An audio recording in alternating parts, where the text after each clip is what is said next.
오늘 함께 보실 하나님의 말씀은 누가복음 3장입니다. 누가복음 3장 15절로 20절 말씀.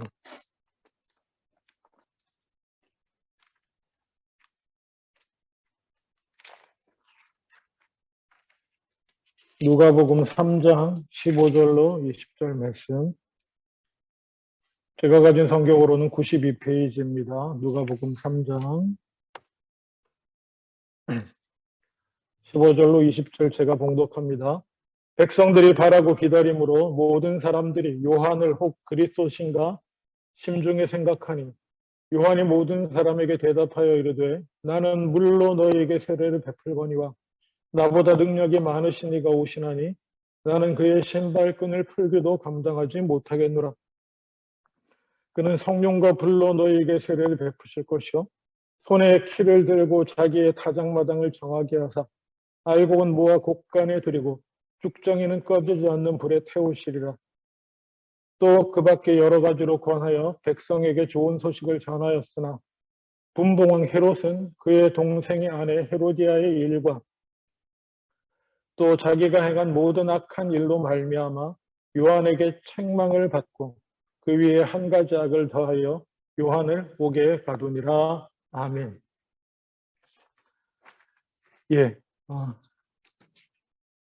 계속해서 누가복음을 묵상하는 중에 있습니다. 특별히 누가복음은 그 예수님의 사역을 한마디로 어떻게 정리를 하냐면 오늘 읽은 본문 중에 나오는 대로 16절에 성령과 불로 세례를 베푸시는 분입니다. 성령과 불로. 예를 들면 마태 같은 경우는 회개하라 하나님의 나라가 가까웠다 라고 하는 메시지로 예수님의 사역을 시작하고 소개한다고 한다면 누가는 성령과 불로 세례를 베푸시는 분으로 소개를 하고 있습니다. 그래서 오늘은 특별히 성령과 불 그리고 세례라고 하는 말씀을 중심으로 한번 살펴보기를 원하는데요. 세례 요한이 처음 등장했을 때 우리가 다 예상하는 바와 같이 사람들이 15절에 나와 있는 것처럼 혹시 세례 요한이 메시아가 아닌가라고 다 생각했었습니다. 그리고 그런 분위기로 사람들은 기대를 했을 것입니다. 그리고 우리가 알다시피 이건 역사적으로도 분명한 사실인데요. 복음서에도 나오고요. 요한복음이나 세례 요한을 따르는 제자들도 있었습니다. 따로 세례 요한만 따르는 제자들도 있었어요. 그런 상황이었는데 그리고 사람들이 그를 메시아로 혹시 메시아 아닌가라고 생각할 때 그는 16절에 이렇게 말합니다. 모든 사람에게 대답하여 이르되 나는 물로 너희에게 세례를 베풀거니와 나보다 능력 많으신 이가 오시니 나는 그의 신발끈을 풀기도 감당하지 못하는 사람이다. 신발끈을 푼다라는 건 종이 하는 일입니다. 그러니까 손님이 샌들 같은 거 신고 집에 오면 무릎 꿇고 그 앞에 서서 앉아서 신발끈을 풀어주고 발을 씻기는 것은 종이 하는 일입니다.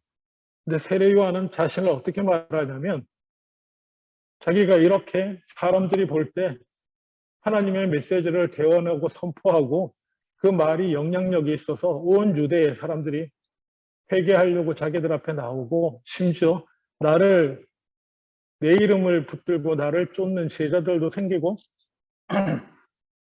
그리고 사람들이 당신이 메시아 아닙니까?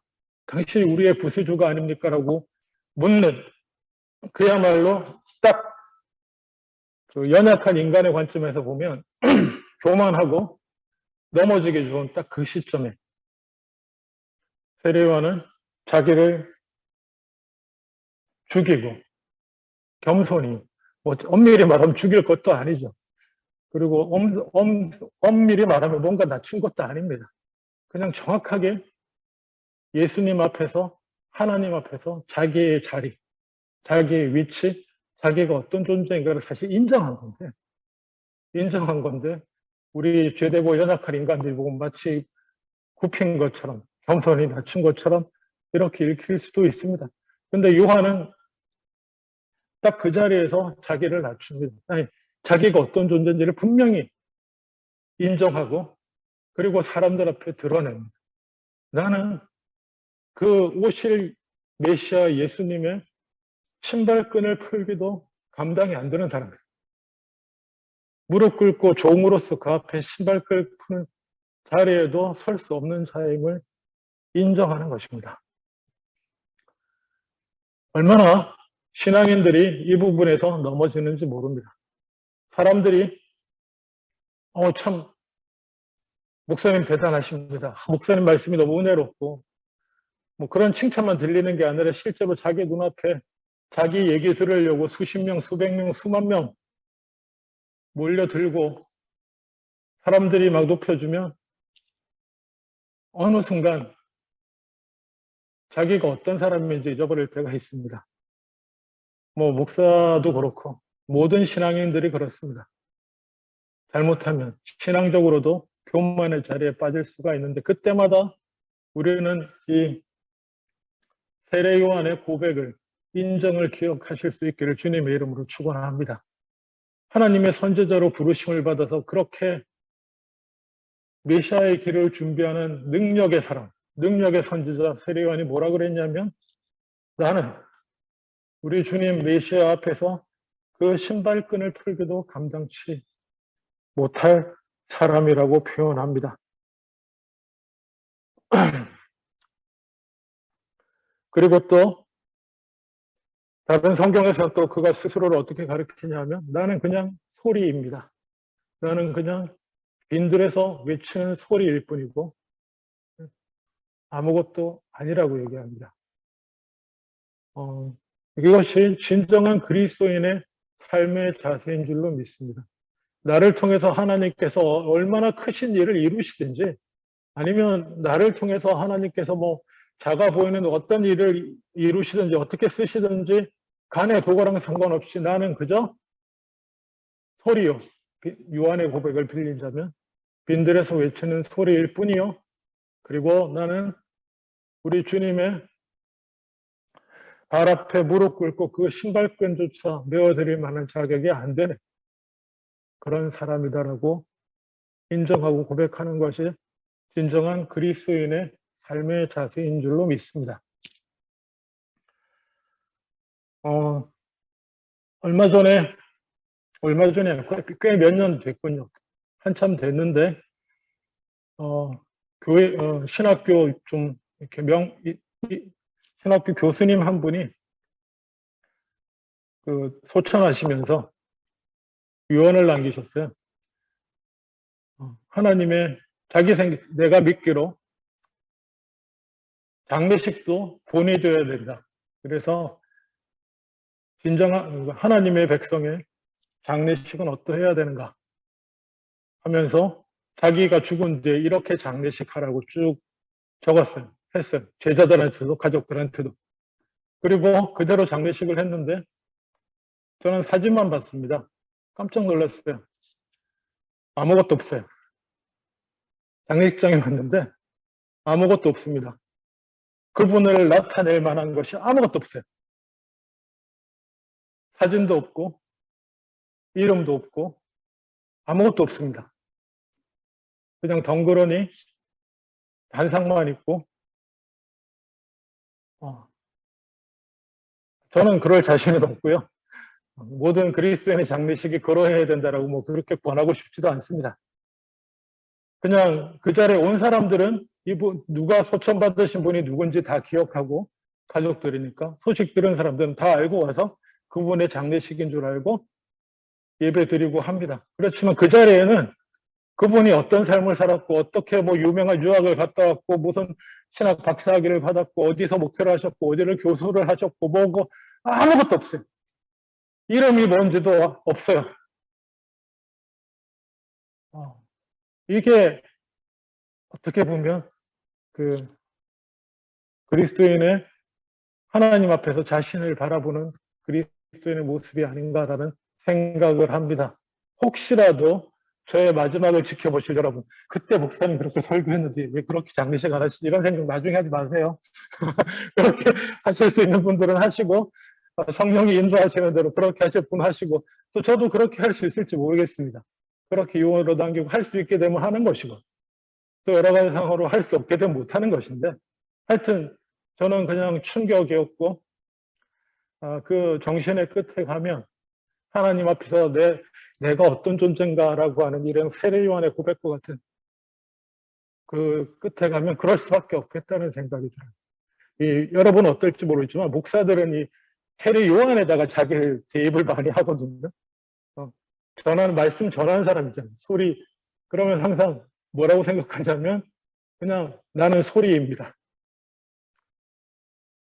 뭐 하나님의 말씀을 전하는 도구도 뭐도 아니고 그냥 말씀에 전해지는 소리가 되기를 원합니다. 그렇게 여기면 남는 거 아무것도 없잖아요. 남길 것도 아무것도 없고 참 그렇게 마지막까지 은혜를 주시고 가시더라고요. 도전을 주시고 뭐 그런 분도 있고요. 하여튼 그런 것이 그리스도인의 자세입니다. 기꺼이 그리고 자기를 따르는 제자들도 다 돌려보냅니다. 저 예수님을 따라야 된다. 예수님이 이제 오셨으니 그가 흥해야 되고 나는 쇠하여야 되고 기꺼이 원래 자기 것이 아닌 영광은 다 내려놓고 했던 사람이 세례 요한이었음을 우리가 기억하기를 원합니다. 예, 기왕에 세례 요한 얘기가 좀 나왔으니까요. 세례 요한의 죽음과 관련해서 우리가 너무나 잘 아는 얘기들이 있습니다. 오늘 본문에도 나오지만 19절에 보면 분봉왕 헤롯은 그의 동생의 아내 헤로디아와 결혼을 합니다. 자, 여기 분봉왕 헤롯은 누구라고 그랬습니까? 기억나시나요? 헤롯 안티파스입니다. 뭐 이거 헤롯이 워낙 많아서 헤롯이 워낙 많아서 그냥 예수님 탄생 때 죽이려고 했던 그 헤롯 대왕 기억하시고요. 그리고 그 아들 중에 땅을 나눠 받았던 헤롯 아켈라오, 예루살렘과 유다 지방 베들레헴 지역을 받았던 헤롯 아켈라오, 그리고 예수님 고향 나중에 고향으로 여겨지는 갈릴리 지역을 받았던 헤롯 안티파스, 그리고 그 갈릴리 지역에서 동쪽 동북편으로 받았던 헤롯 빌립, 뭐 이렇게 요 셋만 기억하실 수 있으면 기억하시고 기억 안 하셔도 돼요. 안 하셔도 되는데 이게 뭐 이 헤롯은 누구고 저 헤롯은 누구고 그렇게 생각 너무 헷갈려 하지 마시고요. 헤롯 아켈라오는 어쨌든 금방 그 백성들이 뭐라고 그럴까요? 탄핵을 받아서 로마에서 바꿔버립니다. 빌라도로 바꿔서 유다 지역, 예루살렘 있고 한 유다 지역에서는 빌라도가 총독으로 있었기 때문에 예수님이 재판받을 때 누구한테 가서 받죠? 빌라도한테 가서 받습니다. 그런데 이제 또 뭡니까? 갈릴리 사람이니까 이거 책임을 돌리려고 내 구역이 아니다. 갈릴리 사람이니까 갈릴리로 보냅니다. 그리고 갈릴리를 지배하던 헤롯 안티파스에게 보내죠. 그렇게 되기도 하고 그렇습니다. 근데 문제는 헤롯 안티파스가 우리도 알고 있는 헤로디아와 결혼을 하게 되는데요. 헤로디아의 원래 남편은 헤롯 빌립입니다. 이게 빌립이요 둘이 있어가지고 헷갈려요. 그러니까 아까 방금 말씀드렸죠. 또 갈릴리 동쪽 땅 받은 헤롯 빌립이 있다고 했지 않습니까? 헤롯의 아들 중에. 근데 또 헤롯 빌립이 있어요. 헤롯 빌립 1세라고 부르기도 하고. 근데 이제 성경은 자꾸 헤롯 안티파스의 동생이다 이렇게 자꾸 쓰고 있는데 동생 헤롯 빌립 이렇게 말을 하는데 최근 논문 가운데 유호성 교수라고 저와 같은 연신대 동문인데 연신대 대학원 나오고 장신대 교수로 지금 섬기고 있는 이분이 쓴 논문이 있습니다. 거기서 형이다. 동생이 아니고. 이거는 그 역사적으로 그렇게 한 최근 연구 자료가 있습니다. 뭐 성경을 이해하는데 크게 중요하진 않습니다만은 형이다. 동생으로 번역된 게 잘못됐다. 형으로 번역해 최소한 형제 정도가 맞다. 단어적으로. 브라더잖아요. 브라더. 형인지 동생인지 모르는 브라더인데 굳이 동생으로 번역할 이유가 없고 오히려 형에 가깝다. 실제로 보면. 워낙 헤롯이 부인들이 많고 그래서 그렇습니다. 자, 그러면 헤로디아를 그 헤롯 안티파스가 굳이 자기 형의 부인인 헤로디아를 취한 이유가 뭘까요?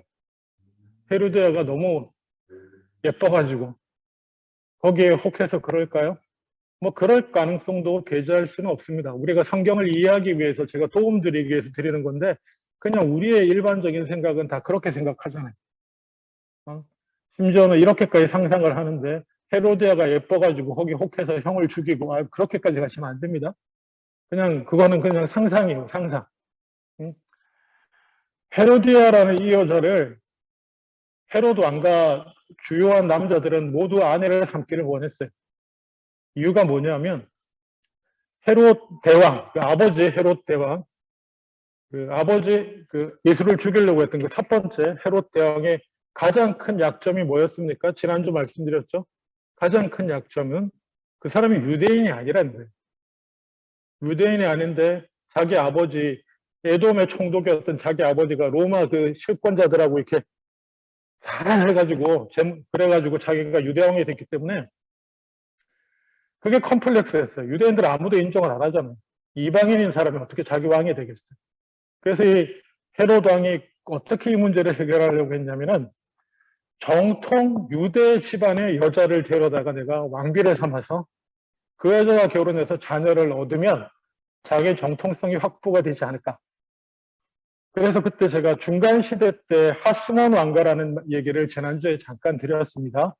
바벨론에서 포로로 잡혀갔다가 페르시아 들어서 돌아오고 그 다음에 알렉산더가 한번 휩쓸고 지나가서 지배할 때 그 알렉산더의 부하 장군 중에 한 명이 그 악랄한 지배에 저항해서 마카비 혁명이 일어나고 그렇게 한 100년간의 독립을 유지하면서 하스몬 왕가가 세워집니다. 그리고 예수님 오시기 기원전 63년에 끝나버리는데 그래도 명맥이 남아있는 하스몬 왕가의 유력한 집의 여자를 데려다가 미리암네라고 하는 여인이 있거든요. 그 여자를 아내로 삼았어요. 그래서 그 미리암네를 통해서 자신의 정통성을 회복하려고 한 겁니다. 아들을 놓고. 근데 그게 우리가 조선시대 드라마를 봐도 그게 마음대로 안 되거든요. 그 밑에 다른 부인들이 많아요. 부인들도 많고 다 이방인 여자들인데 부인들과 그들이 수가 많고 힘이 강하니까 이 미리암네가 권력에서 밀려나고 죽게 됩니다. 죽게 되는데 다행히 자손은 남겼어요. 아리스토블루스라고 하는 아들과 아들을 하나 남겼는데 이 아들도 권력 투쟁 가운데 일찍 죽는데 다행히 그 아들에게 또 아들하고 딸이 태어납니다. 그 아들이 헤롯 아그리빠라고 나중에 사도행전에 나오는 헤롯이 있어요. 또 헤롯 참 많습니다. 사도행전에 나와서 이렇게 핍박하고 야고보 사도를 죽이게 되는 헤롯 아그리빠가 있고요. 그리고 딸이 헤로디아입니다. 그러니까 헤롯 집안에서 유일하게 뭐예요? 유대 왕족의 피를 이어받은 여자가 누구예요? 헤로디아거든요. 그러니까 그 헤롯의 또 다 배가 다른 아들들이 분봉하게 됐을 때 자기 정통성을 갖기 위해서 어떻게 하고 싶습니까? 헤로디아를 아내로 가지기를 원하는 거예요. 그리고 거기에 더하여서 이 공교롭게도 헤로디아가 첫 번째 결혼한 헤롯 빌립은 약간 좀 정치적으로 힘이 없었던 것 같아요. 그 어머니 쪽도 그렇고 정치적으로 힘이 없어서 어떠한 영지도 받지 못했습니다.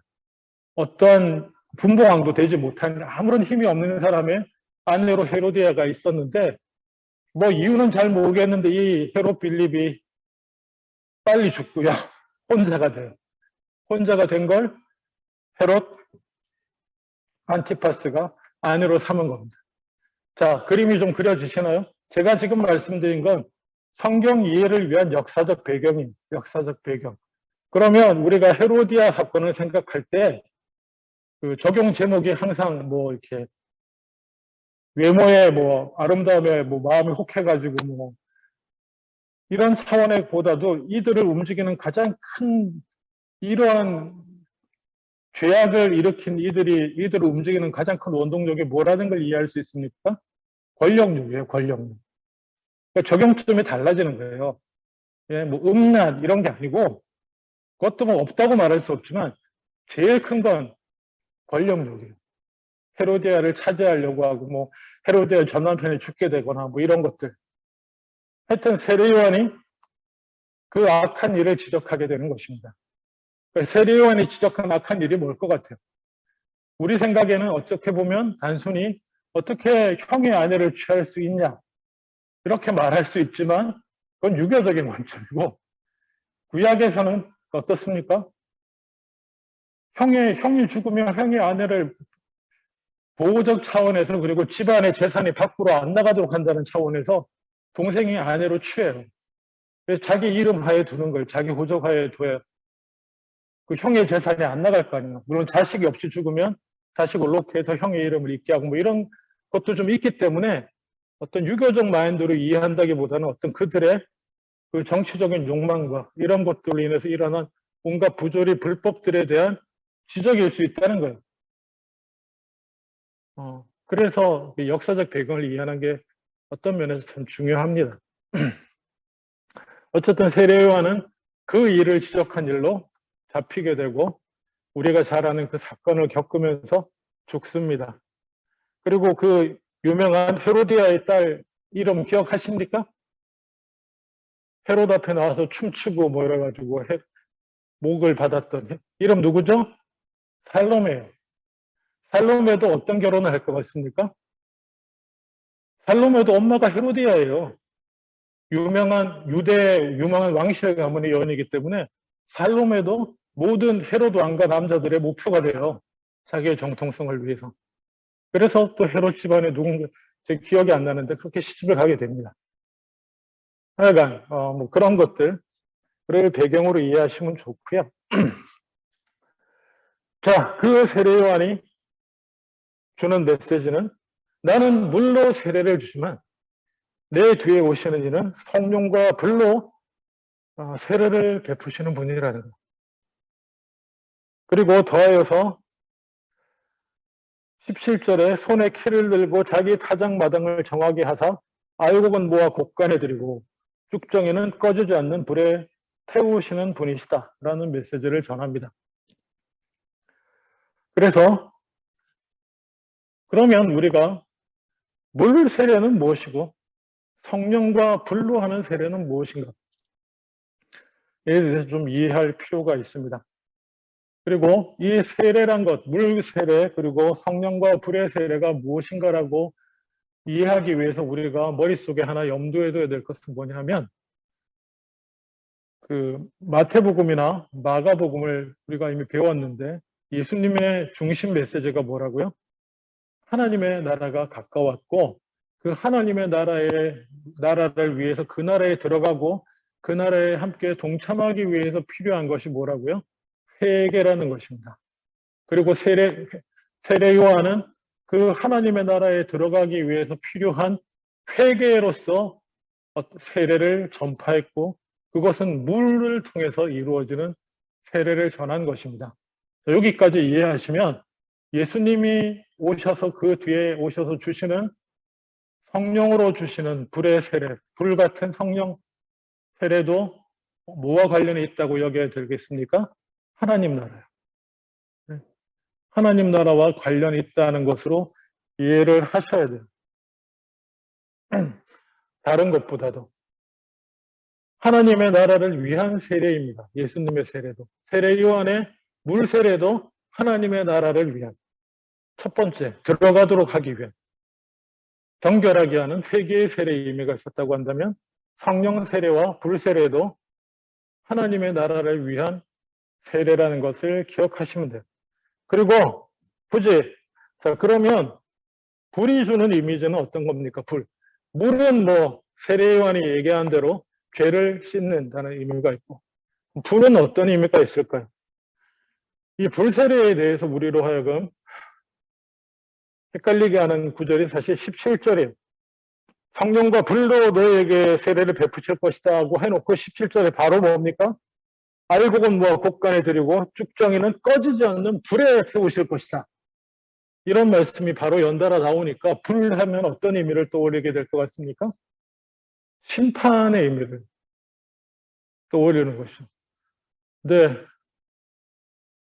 그래서 어떤 분들 중에는 이 불 세례를 심판과 연관해서 설명하시는 분도 있습니다.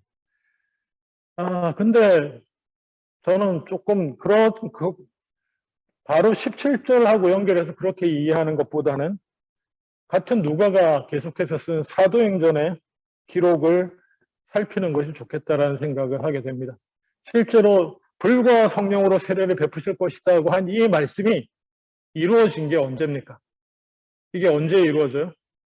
나는 물로 세례를 주지만 뒤에 오시는 예수님은 불과 성령으로 세례를 베푸실 때 실제로 공식적으로 일어난 사건은 사도행전 2장에서입니다. 사도행전 2장 2절에 호련히 하늘로부터 급하고 강한 바람 같은 소리가 있어 그들이 앉은 온 집에 가득하며 마치 불의 혀처럼 갈라지는 것들이 그들에게 보여 각 사람 위에 하나씩 임하였더니 여기서 불과 같은이 등장합니다. 불과 같은 성령, 불의 혀 같은 것들이 등장하고 또 불 말고 또 성령을 나타내는 또 다른 비유가 하나 더 있죠. 뭡니까? 급하고 강한 바람. 성령을 나타내는 이미지로 바람과 불이 있습니다. 바람과 불. 그래서 뭐 신학적으로 복잡한 얘기지만 성령과 불을 어떤 동등한 어떤 같은 것으로 여기게 되면 아주 삼위일체를 범하게 되는 문제가 발생해요. 그래서 예수님이 성령으로 우리에게 세례를 주시는데 그 성령을 나타내는 말로서 바람, 불 이런 단어들이 쓰이는 것으로 이해하시면 됩니다. 근데 그렇다면 불이 나타내는 것은 뭘까? 불 같은 성령이 임했을 때 나타나는 일이 어떤 겁니까? 그것도 역시 사도행전에 힌트가 있어요. 사도행전 1장 8절에 보면 오직 성령이 너에게 임하시면 너희가 권능을 받고 예루살렘과 온 유대와 사마리아와 땅끝까지 이르러 내 증인이 된다라고 말씀하지 않습니까?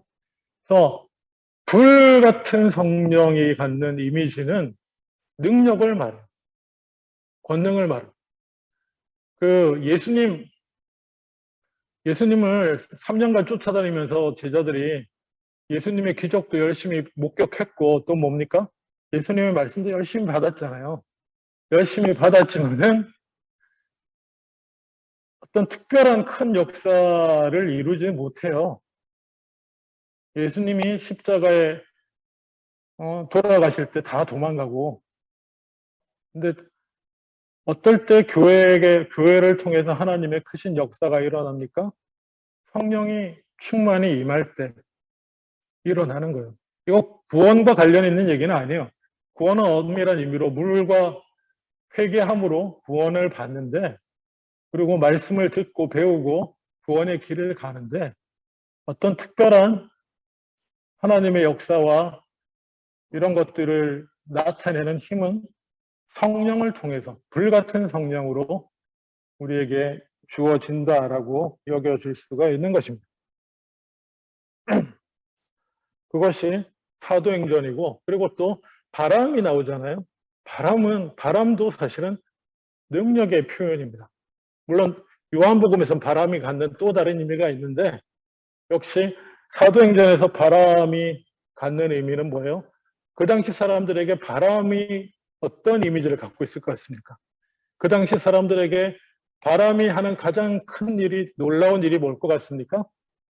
배입니다. 배. 배의 도체. 바람이 임하면 눈에 보이지 않는데 그 큰 돛이 바람을 한껏 받고 그리고 그 당시로서는 오늘날에도 뭐 덩치 큰 수송 도구로는 배를 따라갈 게 없잖아요. 그 당시도 마찬가지예요. 그 커다란 배가 눈에 보이지도 않는 바람이 불면 나아가는 것입니다. 그러면 성령의 바람과 같다라고 하는 이미지가 여러분 연결이 되시죠? 오늘날 이미지 말고 그 당시 사람의 상상력 안에서 그 바람이 어떤 의미를 갖는지 생각하시면 돼요.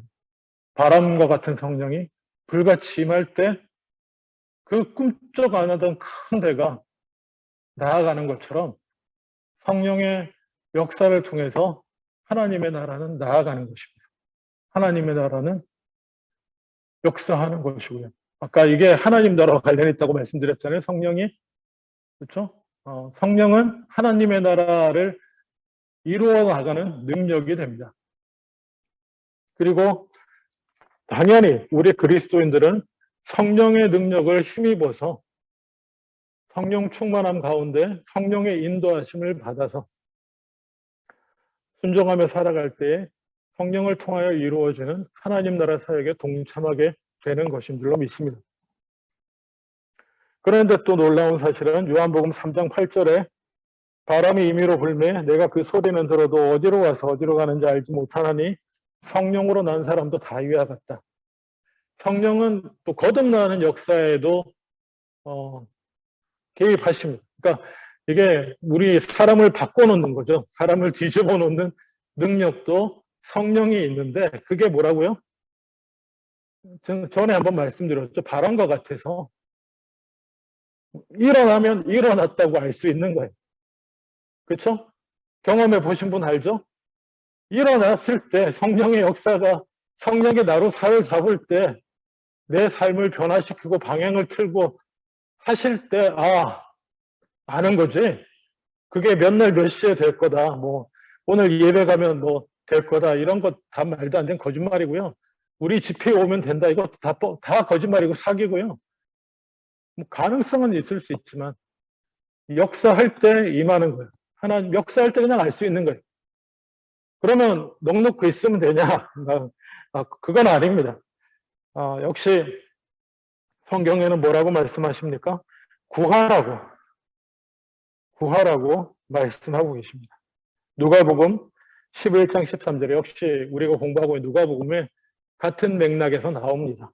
너희가 악할지라도 좋은 것을 자식에게 줄 줄 알거든 하물며 너희 하늘 아버지께서 구하는 자에게 성령을 주시지 않겠느냐. 성령이 역사할 때 하나님의 나라가 시작되는데 그리고 성령은 어디서 어떻게 오는지 아무도 모르지만 우리가 할 수 있는 건 뭐예요? 구할 수 있다는 거예요. 가장 좋은 것으로 주시는 분께서 성령을 구할 때 주시지 않겠는가라는 것입니다. 그리고 그동안 성령에 대해서 많이 나눠왔지만 성령이 어떻게 역사하시는가 아직 감이 잘 안 오시는 분을 위해서 말씀 한 가지 드립니다. 갈라디아서 5장 17절에 육체의 소욕은 성령을 거스리고 성령은 육체를 거스리나니 이 둘이 서로 대적함으로 너희가 원하는 것을 하지 못하게 한다라고 성령은 말하고 있습니다. 내 육체의 욕망, 자기 중심적인 욕구를 거스리는 내 안에서 거스리는 어떤 것이 있다고 한다면 그게 감사하게도 성령의 역사의 가능성이 높습니다. 내 개인적이고 내 것, 내 가족, 내 꿈, 내 건강, 내 편안함, 내 기쁨 이런 것을 거스리는 어떤 것 그런 걸 포기하고 내려놓고 희생하게 하는 어떤 힘이나 말씀이나 속삭임이나 뭔가 능력이 내 안에 움직이고 있다면 그게 성령이에요. 그렇게 보시면 돼요. 성령이 내가 바라고 꿈꾸고 소망하는 걸 막 이루고 막 가도록 막 성취하도록 막 힘주고 그러는 거 아닙니다. 그렇게 자꾸 오해하실 수 있는데 오히려 내 중심적인 욕망과 욕구에 걸거치는 어떤 것. 나는 이랬으면 참 좋겠는데 뭔가 어딘가 깊은 곳에서 그러지 말라고. 성령의 이 둔감해져 있는 나한테도 어딘가 그 깊은 곳에서 그러지 마라. 그러는 거 아니다. 그거 버려라. 내려놔라. 응? 회개해라. 너는 그렇게 네가 옳다고 네가 그렇게 생각하는 게 정당하다고 주장하고 있지만 그게 맞니? 깊은 곳에서 육체의 소욕을 거스리는 말씀. 우리가 그냥 성령 충만함을 포기하고 내팽개치고 살아도 내 안에 계시는 성령님께서 그렇게 어찌하든지 나를 바꾸시려고 주시는 말씀임을 기억하시고 따르시면 될 줄로 믿습니다. 그렇게 순종하고 가면 제가 맨날 말씀드리는 갈라디아서 5장 22절 성령의 열매를 맺게 되는 삶이고, 여러분 놀랍지 않습니까? 성령이 하나님의 나라를 이루어가는 건데 그 성령이 우리 개인의 삶에서는 어떻게 나타난다고요? 성령의 열매로 사랑과 희락과 화평과 인내와 자비와 충성과 양성과 충성과 온유와 절제로 하나님을 닮은 인격의 변화로 나타나는 거라는 거예요. 연결이 되시나요? 이게 하나님 나라에 확장하고 그냥 연결되어 있는 거예요. 성령이 큰 돛에 불어서 바람과 같이 하나님의 배를 움직이는 것처럼 하나님 나라를 움직여 가는데, 그게 개인에게 그 바람이 와서 밀어붙이게 되면 우리는 어느 쪽으로 움직이게 돼요? 사랑과 희락과 화평과 인내와 자비와 양성과 충성과 온유와 절제를 추구하는 길로 우리를 밀고 가게 되는 것이고, 그게 큰 하나님의 나라가 나아가는 방향과 같다라는 거예요. 큰 하나님의 나라의 확장의 모습은 어떻게 될지 우리가 헤아리기 어렵고 가늠하기 어렵지만, 적어도 성령이, 바람과 같은 성령이, 불과 같은 성령이 내게 몰아치고 나를 밀 때 나타날 수 있는 결과는 우리는 가늠해 볼 수 있다는 것입니다. 뭐예요? 첫 번째, 내 육체의 소욕을 거스리는 방향이고, 그리고 그것의 결과는 사랑과 희락과 인내와 자비와 화평과 양성과 충성과 온유 절제, 이런 것으로 나타난다는 것입니다. 그래서 이것이 구원의 길이라고 갈라디아서 6장 8절에는 이렇게 쓰고 있습니다. 자기의 육체를 위하여 심는 자는 육체를 위하여 썩어질 것을 거두고 성령을 위하여 심는 자는 성령으로부터 영생을 거둘 것이다. 심으면 자라서 뭡니까? 열매 맺잖아요. 심는다고 표현하는 거예요. 성령의 열매를 맺도록 육신의 소욕을 거스리고 성령을 쫓아가는 걸 성령을 심는다고 말해요. 성령을 쫓아 심으면 영생을 거둘 것이다. 그리고 반대로 육체를 위하여 막 자기 합리하면서 자기 욕심과 자기 꿈과 자기 소망을 마치 성령인 것처럼 육체를 위하여 계속 심고 심는 자는 당연히 영생과는 반대의 길을 가겠죠. 그렇죠? 말씀을 맺기를 원합니다. 물과 불과 성령 이런 제목을 했었지만은 성령을 따라 심으시기 바랍니다. 그래서 성령의 열매를 거두고 그렇게 나갈 때에 불같은 성령이, 바람과 같은 성령이 여러분을 밀어붙일 때 여러분은 그때가 되면 놀라운 열매를 맺게 될 것이고, 그 성령의 열매를 통해서 여러분도, 여러분의 인생도 그 큰 하나님의 나라가 나가는 방향에 동참하시게 되고, 그리고 마침내 여러분이 그 마지막에는 하나님 나라의 백성으로 하나님 앞에 서 계시는 것을 발견하시게 될 줄로 믿습니다. 기도하겠습니다.